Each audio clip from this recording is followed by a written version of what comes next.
Ask a skilled craftsman or small manufacturer, "What's wrong with the economy?" and you'll probably get a similar answer: a government that is simultaneously too overbearing and too unresponsive.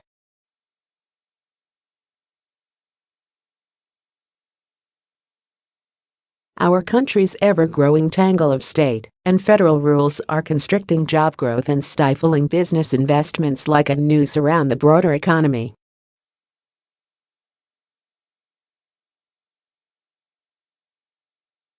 Regulations have proliferated so swiftly that it would be impossible to unravel this knot one rule at a time.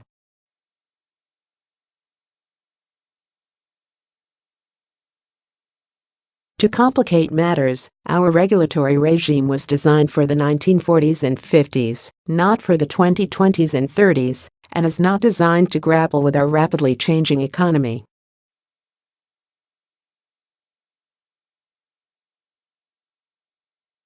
Without a fundamental redesign, it will continue to stifle American innovation and hinder our ability to deliver new, life-changing products.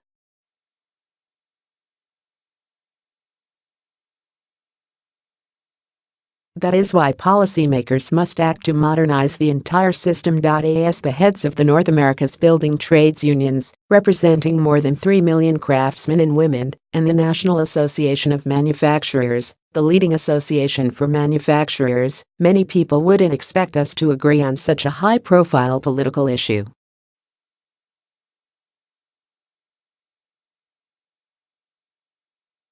But we do. For the same reason, Jobs.we won't generate the kind of wage gains or employment growth that Americans deserve unless we fix a regulatory system that is too inefficient, too complex, and too exposed to shifts in the political wind.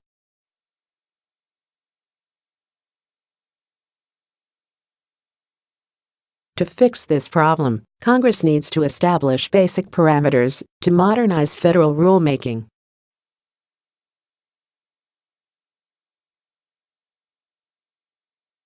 In our view, there are three pillars of effective, bipartisan regulatory reform: transparency, scientific integrity, and accountability.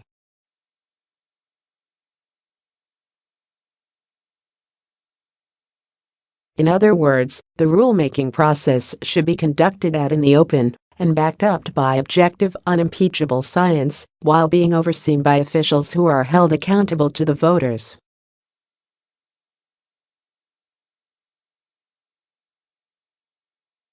Take infrastructure.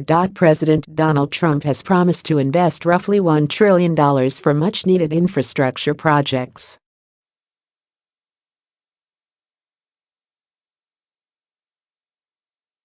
But getting that money to actual projects is harder than it looks because of outdated, complicated state and federal rules.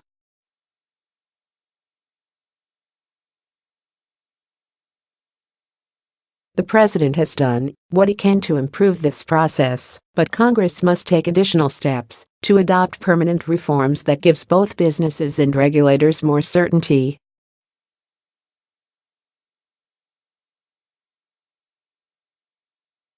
Today, there are dozens of privately financed infrastructure projects that would create tens of thousands of good-paying new jobs.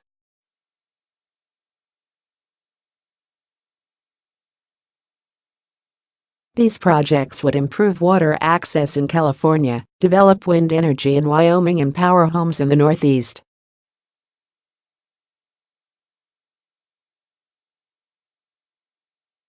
But they remain stuck in a regulatory snarl that could easily be reduced with a smarter rulemaking process that limits inexplicable delays and unnecessary turf battles.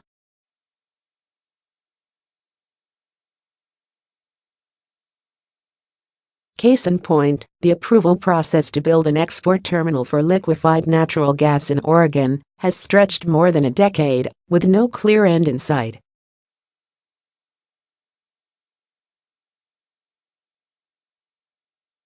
The Department of Energy initially authorized the $7 billion Jordan Cove project back in 2014, but the Federal Energy Regulatory Commission stepped in last year, effectively stalling construction of the terminal, as well as a related pipeline.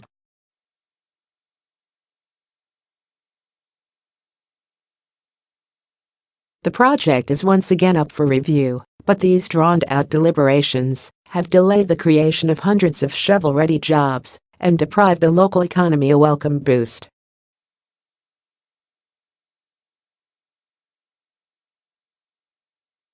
This could have been avoided with a modernized approval process. The problem is just as pronounced at the state level. Consider, for example, the 6-year regulatory saga of the Grain Belt Express, a renewable energy transmission line stretching from Kansas to Indiana and projected to create over 5,000 jobs but denied twice at the state level.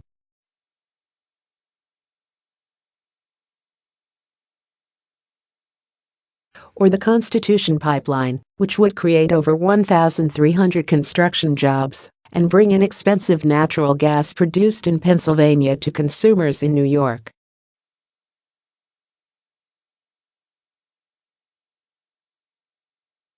After spending years securing all of its federal permits, the project was still thwarted when it was denied a water permit by the state of New York.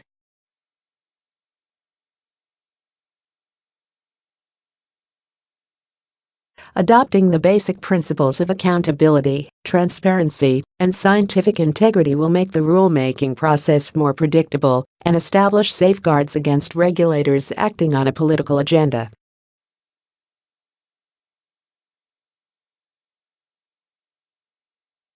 Businesses are more likely to hire when they know what they can expect from government regulators, and these basic principles should strengthen the degree of certainty in the marketplace.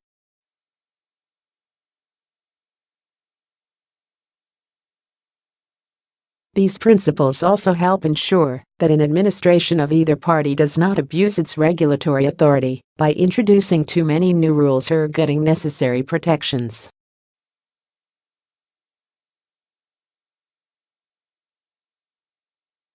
This should be welcome news to Republicans and Democrats alike who fear that regulations will be drastically altered each time a new party wins the White House.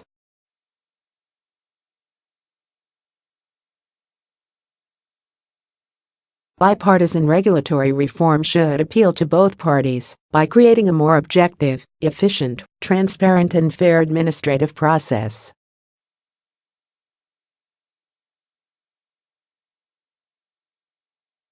Our two organizations have joined together to help form the Coalition for Regulatory Innovation because we believe reform is best achieved with a united bipartisan front.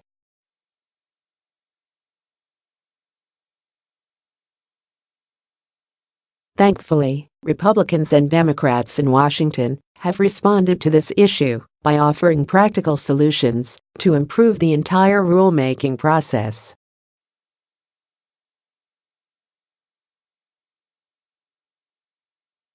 Our commitment is to bring together people from the business and labor communities to get Congress to move forward on reform that is long overdue.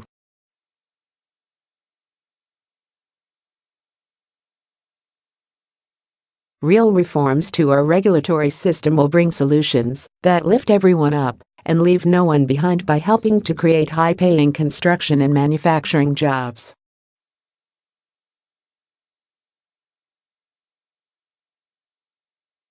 So, in the days ahead, we will work with any lawmaker ready to do the right thing for American workers and for the future of the most dynamic, innovative economy in the world.